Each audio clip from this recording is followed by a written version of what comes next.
All right, we are here with Tanya Doby, another candidate for City Council. Tanya, why don't you introduce yourself to the voters of Los Alamitos? Hello, voters of Los Alamitos. My name is Tanya Doby, and I'm running for Los Al City Council. Tell us a little bit more about yourself, your family, how long you've been here. So I moved to the district about 6 years ago when my oldest was going to be starting kindergarten. My husband graduated from Los Al High. I have two children at Rossmore Elementary, a fourth grader and a first grader. I am very active in the Rossmore School District and in the community as a whole. I am the chair for the Parks and Recs Commission. I am on the PTA City Council, or the PTA Council rather.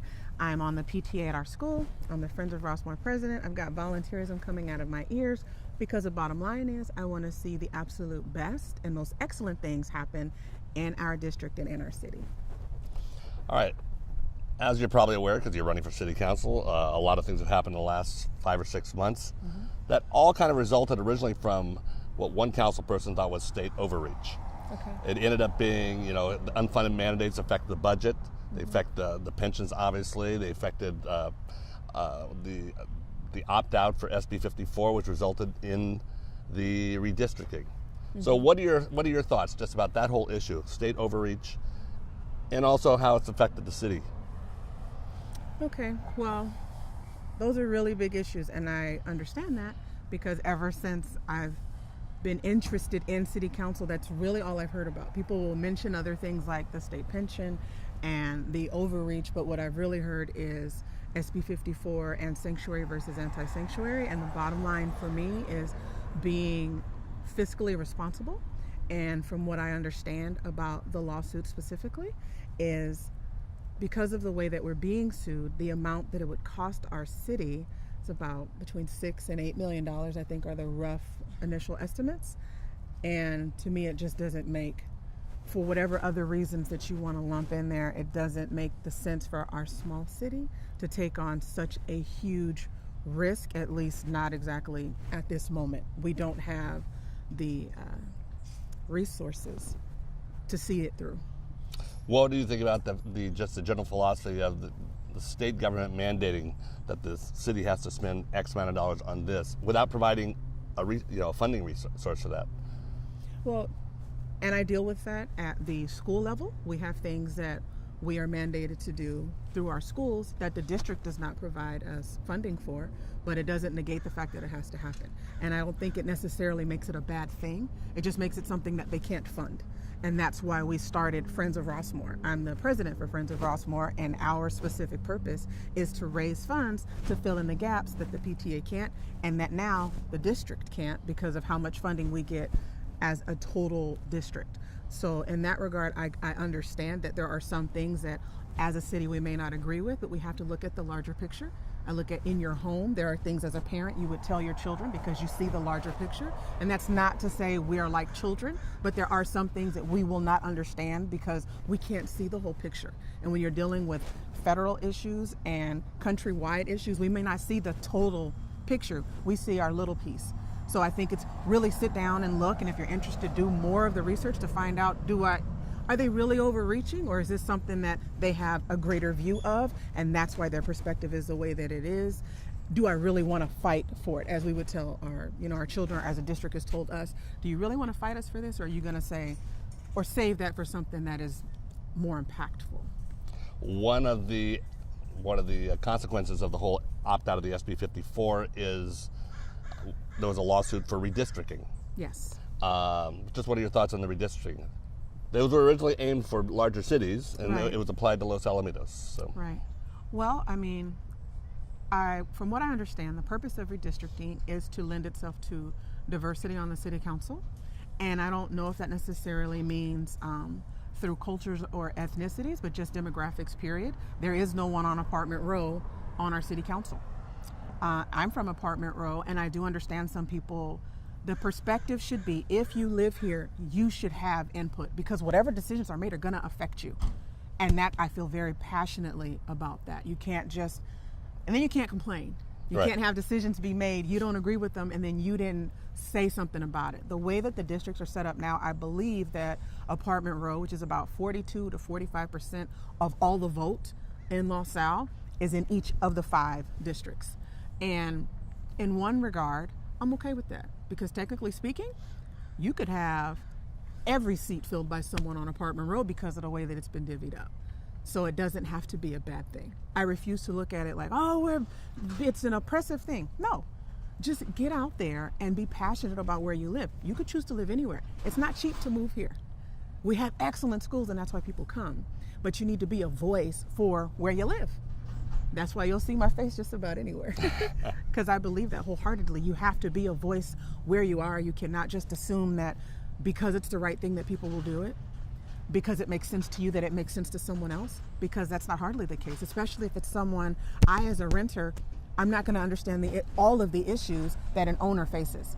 But as an owner, you may remember back to when you were a renter, but even those things have changed. We have to be able to, let me see your perspective, even if I don't agree. See my perspective, even if you don't agree. And I think that lends itself to better discussions and better decision making. Certain issues affect certain districts differently. You're being over in Apartment Row. Traffic on Catella impacts you guys far more than it would somebody in the Highlands, etc. Yeah. The city of Cypress has recently announced some plans, or at least they've put it out there to their residents, that they're going to develop the area between the entrance to the racetrack and Costco. Okay. That's a lot more businesses, which some say will bring a lot more traffic to Catella. What are your thoughts on that? Well, I mean, traffic, realistically, what can we do about traffic, right? We're a small city. We're going to get people that come through. On the one hand, you want people to come through because we have shops, we have stores. We want to get some of the money that's coming through here. How are we going to do that if people don't come through? So you've got to have traffic. So it's not the traffic that, I just don't see the point in fighting about traffic as it stands. Because we can't grow, we can't go anywhere, we can't, you could build up more, but you can't build more streets. The streets that we have are what we have. I don't like picking fights when there's not. What can you do about that? Not a lot to be gained. Right. We're going to teleport? Let's figure that out. We could do that. Okay, from Catella, let's go over to Los Al Boulevard. Yes. They spent a lot of money putting the median in, beautifying it eventually, trying to make it more attractive to shops, make that more of a central street for Los Al. What are your thoughts on that? I would have to talk to the shop owners. Do they feel like it has helped them get more business in? And that's just my perspective. As not being on city council, as not having heard when they were making the decision to do the beautification down the middle of the road, has it been helpful? Because if it hasn't, then that tells you whatever's happening down the road. If it was to beautify so that people would want to go and they would want to stop in and they would want to spend money, in my opinion, if that's your goal, then you take steps to make that as easy as possible. All right, this one might be right in your wheelhouse. Okay. The school district obviously is a very important, very integral part of this community. Yes. What are your thoughts on the current state of relationships between the city and the school district? What is working? What is not working? And if so, how can those things be made better? From the city perspective, like I said, I'm a Parks, Recs, and Cultural Arts Commissioner, and I see a lot of the alliances and the agreements that are made between the school district and the city, and I think that there are some good things in place. I'm always about improvement. Like, what can we do? And it's not something's bad or it's broken, it's growth. I think there's always opportunity and space to grow and to learn. I think that the relationships that we have now, they're preparing to shift just because of some of the things that the school district is getting ready to invest in because of what is happening on the school district level. And as a school district parent and someone that's heavily involved in the PTA and again on the PTA council, I would love to see those entities become even more reciprocal, where we're not just thinking about, oh, how does this affect our city? But okay, the schools are a part of our city. How does it also affect our schools? And vice versa. I would like for the school district to consider when they're making decisions about fields or about building or about construction or whatever decision making, that we would consider one another, because that's what makes community.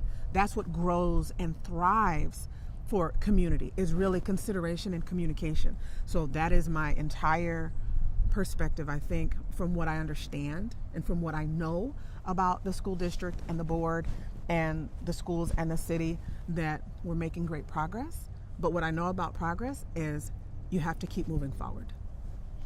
Another big entity that affects the city of Los Alamitos is the base. Yes. The majority of our land brings a lot of people in here just from work, it adds to the tax revenues, but it's also some issues. What do you think is working well with the base, and what do you think is not working with the base and can be improved on? Well, I know that and you'll forgive me if it's not the actual title, but I believe it's the commander for the base.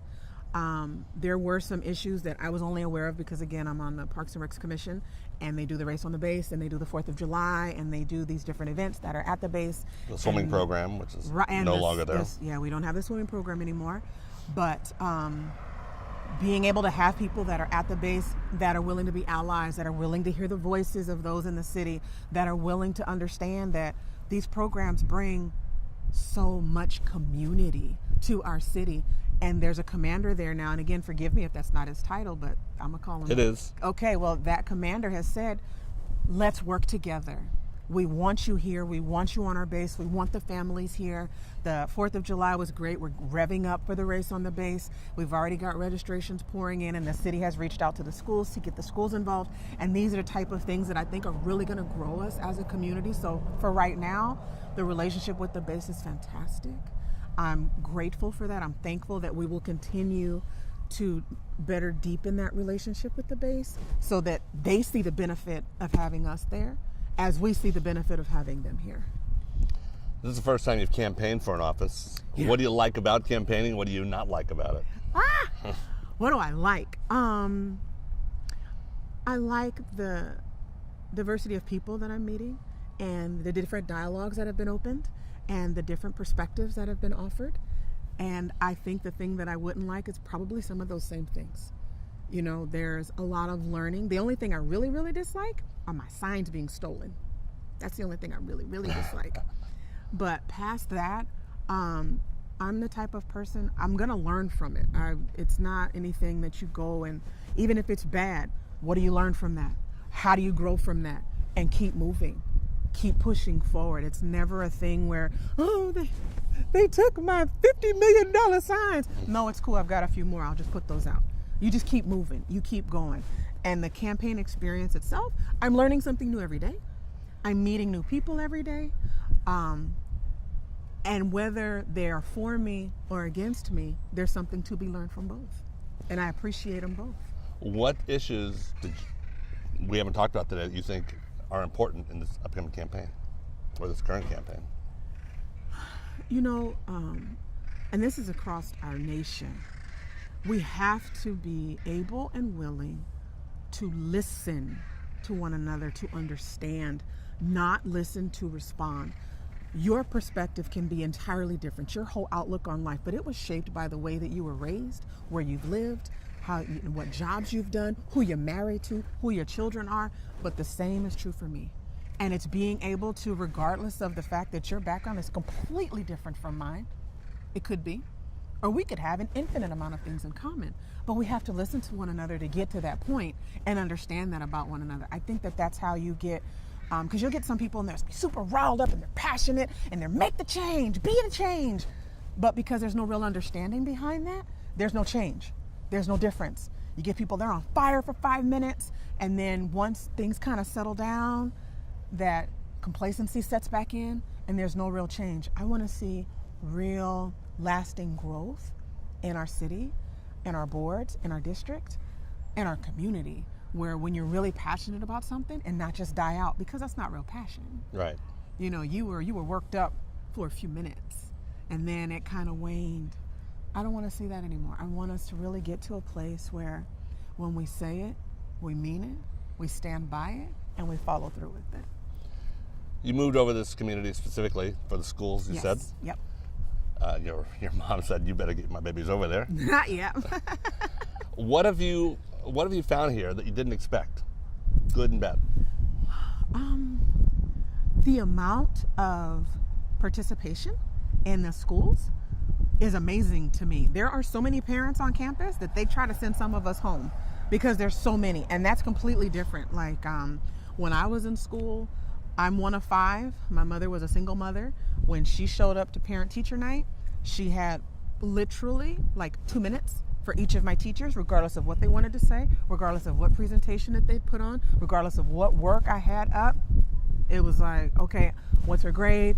Thank you, I'm out.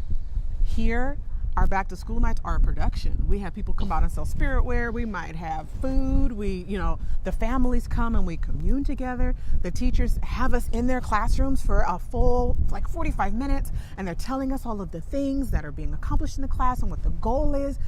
And that's inspiring to me. Our class sizes are very manageable. Well, at least, my son has, I think, 32 kids in his class. But even that, there's so much support in the classroom from the parents. And I find that to be almost magical. And then the thing that I think has shocked me that I may not have expected is the representation on campuses. There's not a lot of present diversity on campus. And I don't think it's necessarily because we don't have the families for representation. And I don't know why some don't show up.